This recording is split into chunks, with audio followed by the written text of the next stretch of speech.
We want New Zealand businesses to win. I have a pretty simple saying, team. My saying here on Robett Live, and just in life in general for me, is New Zealand wins when New Zealanders win. Very keen to profile here with Tall Poppy Profile. We are talking to Rebecca Hunter from Manuka RX. They make natural skincare using East Cape Manuka oil, an essential oil that comes from steam distilling branches of Manuka trees grown in the remote East Cape. Welcome to the show, Rebecca Hunter. How are you? Hello, I'm very well, thank you. Thank you for having me on air today. The only thing I care about is I want to know, what did you shoot in your round of golf? And were you cheating? How many balls did you lose? And what's your handicap? That's all I care about. I'm that bad. I don't have a handicap yet. And we lost 2 balls. And we haven't played the ninth hole yet because we've just come back to the clubhouse to do this interview. Oh, there you go. How are you shooting so far? Are you playing well? You hitting it true? It's going okay. But there's a lot of improvement needed in my golf, that's for sure. So it sounds like it's going shit, but at least it's a Saturday. But I appreciate you being able to jump in. Exactly. So I gave a quick little intro to Manuka RX. A point of this here is to kind of showcase Kiwi companies doing cool stuff. Today you guys and girls you've helped plant over 5 million Manuka trees to keep up with demand for the essential oil. Tell me a little bit about the business. What is it? How's it going? Where did it start? Where did it come from? And give me the genesis of Manuka RX. Yeah, absolutely. So the company's been going for about 5-6 years now. It was started because the 2 co-founders were looking into Manuka honey as a medicinal export, and they came across Manuka oil from the East Cape, and they actually realized that the properties in the oil there are a lot more potent than the honey. So they thought, actually, this could be huge on the global market, on the global stage. So because you can't apply the oil directly on your skin, the founders basically turned it into skincare. So that's what we sell. We make efficacious, actual New Zealand skincare with East Cape Manuka oil. Very cool. The market of Manuka branding globally when it comes to honey and different bits and pieces is pretty strong.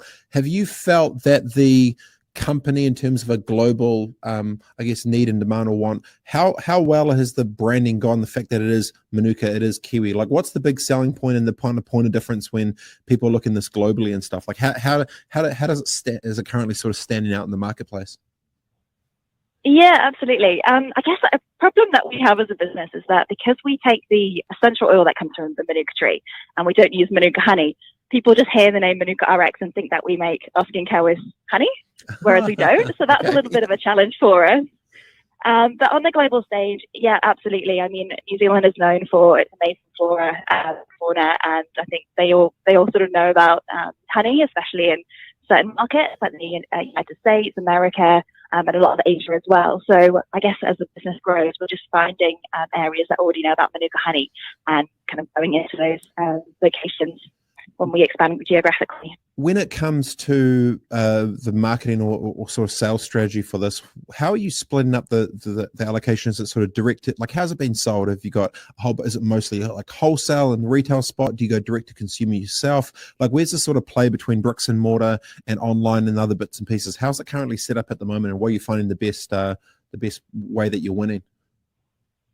Yeah, absolutely. So in terms of Manuka RX and our skincare, we actually sell direct to the consumer.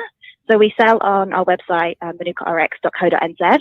So customers can go on there. We like the fact that we can email our customers after they purchase and tell them more about our products and stay in close contact with them, as opposed to obviously selling through a distributor or selling sort of through a store where you don't really get that one-to-one connection with the customer like we can have when we sell direct. Yeah, got you. When in terms of where you think about the expansion for the company, how does the future sort of look like? Do you see any ninja moves to try and be able to grow faster, bigger? How do you think this sort of plays out in the next 12 to 24 months to blow Manuka RX even bigger and better than what it's doing now? What's the thinking there? Yeah, we've been going for years. The past years we've had exponential growth. We've kind of turned into a multi-million dollar brand, which is fantastic. And we're just going from strength to strength. I think for us, in terms of growth, there's no stopping us at the moment. I think we're just trying to find the right markets for us to expand internationally and go from there. It's such good problems. Here I was looking at a bit of doing a bit of digging. It's saying, the sustainable harvesting of the oil creates jobs for locals living in remote parts of New Zealand, as well as carbon positive and more lucrative farming options for local landowners. So talk to me about that. I mean, the enablement and empowerment of localized employment in sort of rural areas. It's a pretty cool story for New Zealand. Like, tell me a little bit about the local engagement in these sort of rural parts and kind of what that story and journey's been like so far. Yeah, absolutely. So Manuka RX is owned by a company called Manuka Bioscience, which has been going for the same time as Manuka RX. And as part of the business, we have a company that's based on the East Cape, and we employ locals living there. And they either have sort of land themselves that they then can use to plant Manuka and sustainably harvest it, or we can provide jobs for locals living in that area as well. So as you mentioned before, we've helped to plant 5 million Manuka trees to date. And what we're really proud of is the fact that because the oil is sort of sustainably made from just harvesting the very tops of the Manuka tree, throughout the 20 to 30 year lifespan of the plant, it can actually still sort of thrive year on year. So we're very careful with the harvesting. We take all of that plant material, we put it into a bigger distillation tank, and that gets distilled, and that creates a potent oil that then goes into our skincare. It's very, very, very cool. When you, in terms of the range so far, how many different products do you have? What's the sort of the split across everything? Is just one thing out? Like, how do you, when you're thinking about, what products you'll create and how you sort of do it? What's the range looking like so far? Yeah, absolutely. So we've got 3 different collections. We've got a pro-aging, anti-aging collection.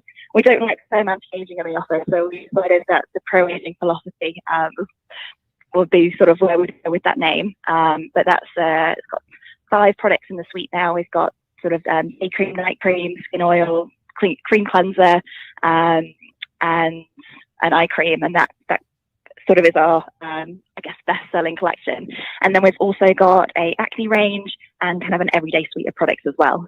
Gee, there you go. Interesting on the acne side. Do you have quick one? Just asking for a friend. Do you have any anti-balding stuff? Do you have any of that stuff? You got any of that? Yeah. Not yet. But we do a huge amount of science and research into finding out about of the oil. So if we come across some science to prove that it's great for balding, then hey, it's not for me. We'll let you know. Not for me. A friend just texted me through and was just asking, hey, if there's a way to do it, that might be cool.